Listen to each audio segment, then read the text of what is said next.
In Merselo werd zaterdagavond de nieuwe prins van de Zagenwetters gepresenteerd. In een druk Verkenshuis steeg de spanning na het aftreden van prins Wim II.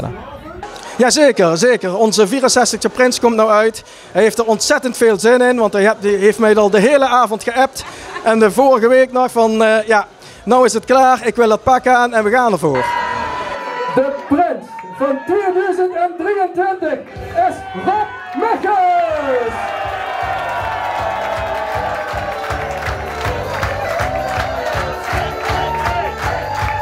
Rob Michels stond al een tijdje te popelen en was opgelucht om zijn grote geheim eindelijk prijs te kunnen geven.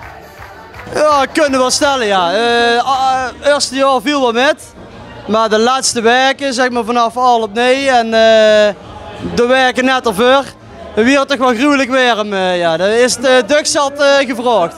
Hadden wel mensen in de gaten dat jij prins zou worden dan? Ja, in de gaten wil ik niet zeggen, want het is denk ik al een jaar of 5, 6 in de gang dat ze de naam roepen. Dat hadden in de kleine deur nog al gauw.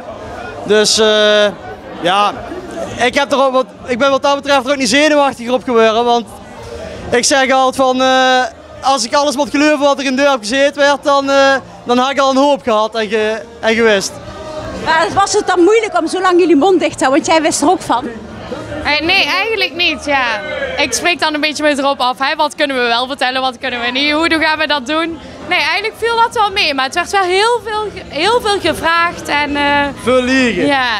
En dan heb je vanavond daar beneden in die kelder gezeten. Hoe voelt dat? Hoe gaat dat dan? Ja, dan is het eindelijk zover. Dan kunnen de mensen dat gezever aan de kant zetten. Dan is het liegen klaar en dan kunnen we wel zien wie je bent. En dan sta jij hier op zo'n jubileumjaar, 6x11, is wel bijzonder. Ja, dat is gruwelijk bijzonder. Maar het mooiste eraan is dat ik eigenlijk graag een jubileumprins ben. Want ik ben een jaar te vroeg gevraagd en ze hebben nou een jubileumjaar.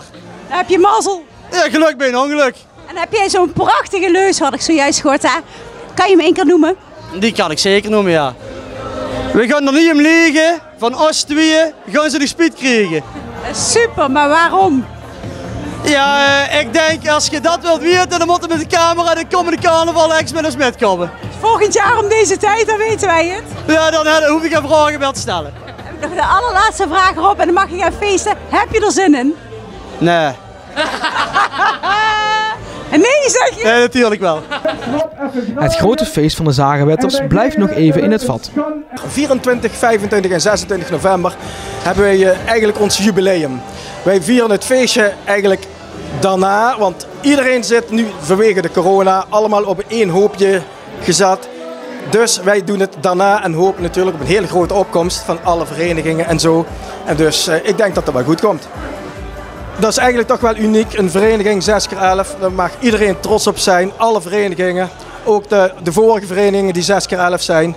En er wordt één groot feest, dat zal ik u mededelen. Prins Rob gaat niet alleen voorop in de Polonaise. Tijdens de carnavalsdagen zal hij vergezeld worden door nar Kevin en prinses Saskia.